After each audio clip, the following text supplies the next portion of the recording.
I've always prided myself on my mindset and being able to always see the positive in everything. Yeah. But I'm a human being and I was still Yeah. lonely. Always I want sleep. I want dreaming about family, dreaming you are in your country or in somewhere, but when I wake up, I'm not there. Welcome to The Kind Place, a new podcast series brought to you by the British Red Cross and On Our Radar.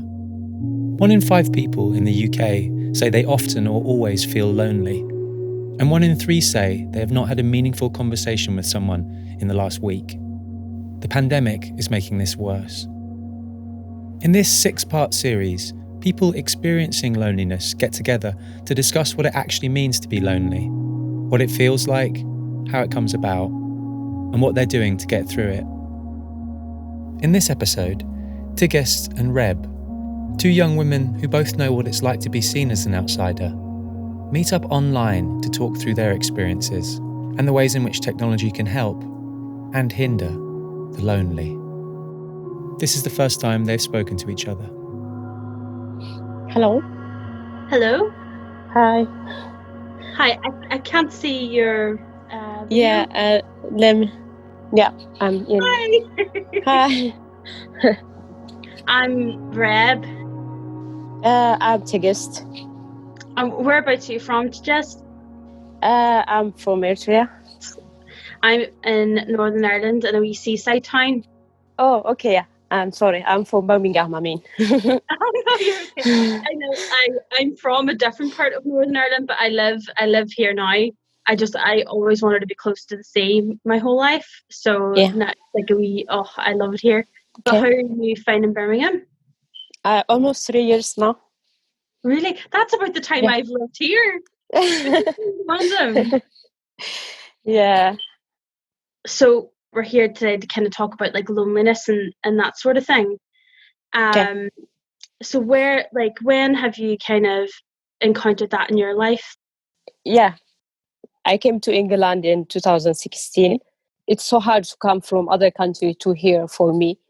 I don't know how to say that even. When you come here, like everything is new. I mean, it's like language. Just first time start to live without family. And then when I come first, then they put me in a hostel because I was 16, and then they put me with a lot of men, like they are not a girl. And then even I was scared to go out and then cooking or something. Always I'm sitting in my room. Even when they say to me, why you have to eat, you have to cook some food, I'm still like, I'm just so scared. I don't want to go outside. That must have been terrifying. Yeah, it was so difficult for me. And then after that, my social worker and my support worker, they said she has to try to do something to go outside to meet someone. People, I'm just so loneliness all the time. I'm crying. No, like I'm just looking outside, but I don't know what I'm thinking. And then always, in my bed, I don't want to wake up. Always sleeping. Even I don't feel to eat or something.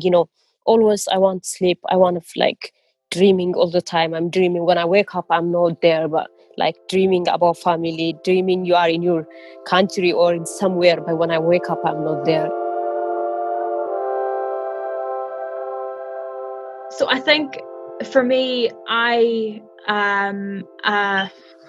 what way would I put this? I'm a survivor of childhood trauma, where things happened in my early childhood that shouldn't happen to any kid, and so I have gone through life thinking that I'm not somebody that people want to be friends with because I'm rotten. I'm at the core a bad person because of what had happened to me when I was young.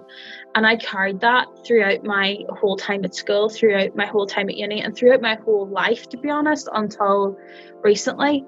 I feel like throughout looking back at my childhood now and throughout school, I excluded myself a lot because I just felt like nobody wanted to be my friend and I wasn't my true self, and I haven't really been my true self until the last few years.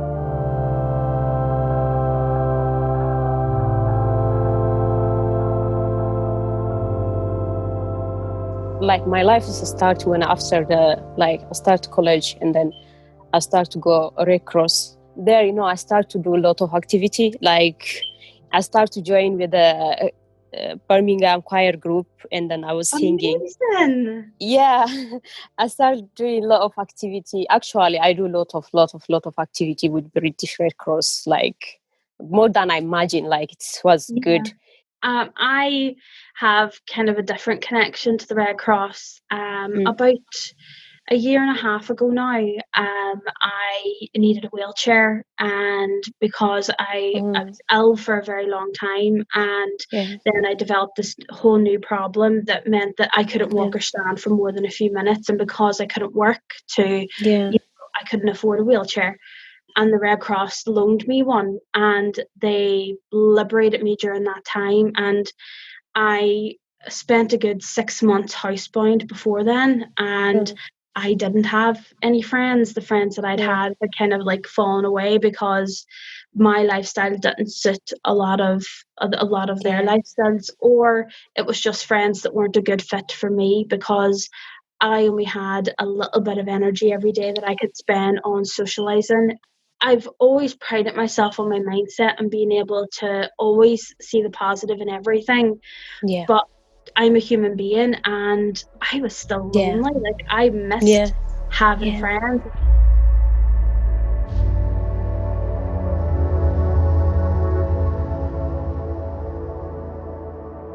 Actually, I'm always feeling the loneliness, like when I'm getting sick, and then when I'm sitting alone at home, I say, why I'm here alone? Why there are my families not with me?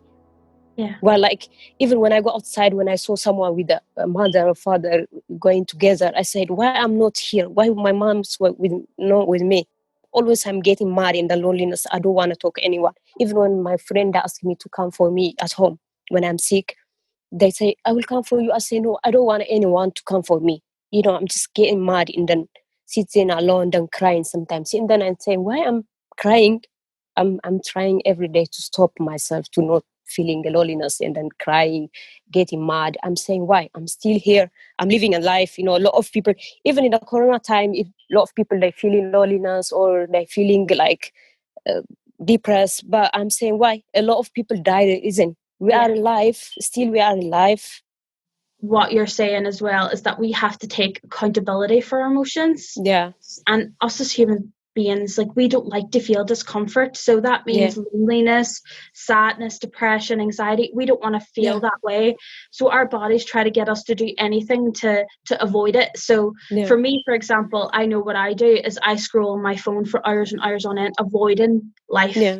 If I go into that bad headspace, I avoid everything, and everybody else has their own way of trying to avoid that feeling. But I think when we stop and we realize, right, we feel this way right now, it has always passed before, it'll pass again, and we are responsible for getting that to shift, no one else.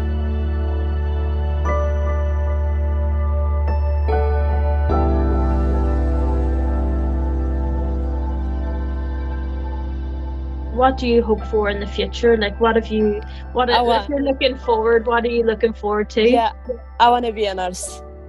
Really? I'm studying level 2 now. So next year level 3, and then that's amazing. I want to be a nurse. Yeah. That is so hopefully fantastic. Yeah. Like that. Oh, I personally could not do that night shifts. I'm somebody that loves my sleep. But I think that, like, I have friends that are nurses, and I see especially what they've gone through during COVID, and so everybody that I see in that profession, I just have the utmost respect for, because to me it's a noble profession. It's not a profession you're going to get a hell of a lot of money doing, or you're going to get all fame from doing, or anything like that. You're doing it because you want to help people. Thank you. I know you can do. That's true. Yeah. So what sort of things do you do if you feel yourself sort of falling into feeling lonely, or feeling, the negative thoughts coming in? What do you do to, like, feel better? Most of time when I'm feeling loneliness, I'm just try to read a book or doing something like make me to That's move good. myself, like reading book, and then chatting with friends, like love thing, and then just going outside and then forget everything and just try to forget everything all the time, and then reading book, and then I go outside with my friend and I'm trying to move like myself like that most of the time. I feel like there's such a stigma to loneliness, and I love that we're sitting talking about it openly, because loneliness is something that affects probably every single person at one time of their life, and we are sitting talking about it openly, and this is what should be happening, because just like mental illness, mental health, there's a stigma around loneliness.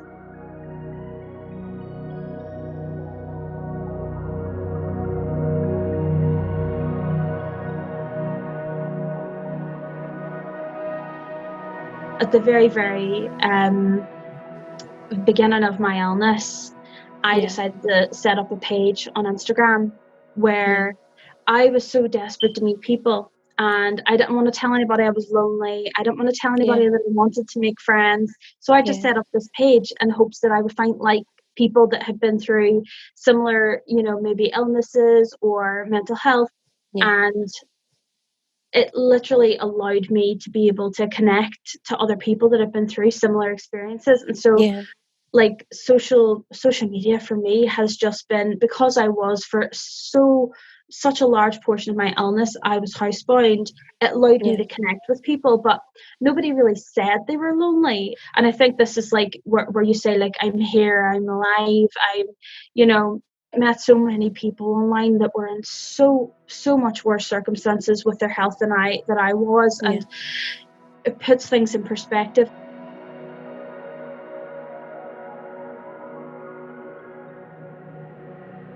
I saw a lot of people, they lost their life. I saw a lot of friends, they lost him because of the reason is they are always feeling depressed and then feeling loneliness at home. It can be a lot of reason, but I'm saying always I'm trying to say for everyone, for my friend, for all other people, I'm saying try to move yourself, try to study, try to do something. Some people, they don't want to do that, just focusing in one thing and then they want to get that thing and then losing yourself. If I said, I want to be like something, or if I want to get something, if it's that thing, it's not happen, that's not mean I have to hurt myself. I have to start to drink because you want to forget everything. Sometimes, when I'm getting mad, even not just for me, I hurt myself, and then I'm saying for my friends something. It's not nice thing, when you are mad, and then after I'm thinking, why I'm doing like this?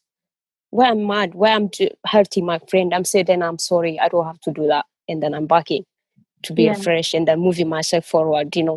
Always you have to feel I'm here. I'm here for some reason. I have to move myself. It's so weird you saying that, because your mentality is what drove me through my disability. The way that my story went was I was on a waiting list to be seen. I was already waiting 5 years for one waiting list that I started to take back control myself, and then I was told then that it would be a year and a half before they would do anything for me being wheelchair bound. And I did exactly what you said. I moved forward. I said, no, I'm not going to be, my life isn't going to stop, and my life isn't going to be in limbo while I'm on this waiting list. I'm going to do absolutely every single thing I can to get out of this. And if I don't, I don't, but at least I'm doing something productive towards that, moving forward and focusing on something rather than just pressing pause on my life until that thing has happened. Yeah, you're right. Yeah. You're so strong, Well, I think you're probably the stronger one, to be honest.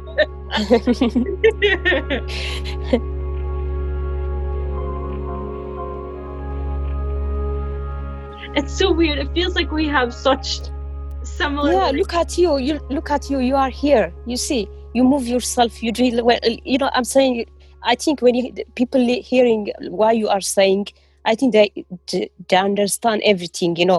Because you are moving. You see, you do everything whatever you want now. I'm just now. I swear to God, I'm just learning something from you. Like I feel you really, because like imagine like you are here, you moving yourself. Even you saying something for me, like what you feeling, and then how you move yourself. So well, thank you. Yeah, really. I swear. How you put about moving forward, that's what I've learned from you today.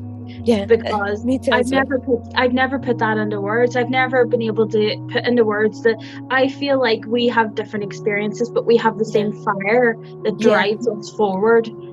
Just learning about your story has been so inspiring to me, and I've seen so much of different parts of my life in your story as well, which made me feel like I was with my people. So I feel like us talking about loneliness has made me feel close to someone else. It was just amazing meeting you. Me too as well. It's amazing to meet you, and then I have learned a lot of things from you, and thank you very much. And then you make me more strong, really. You make me to feel more strong as well. Yeah. Thank you very much. Oh, thank you. Okay.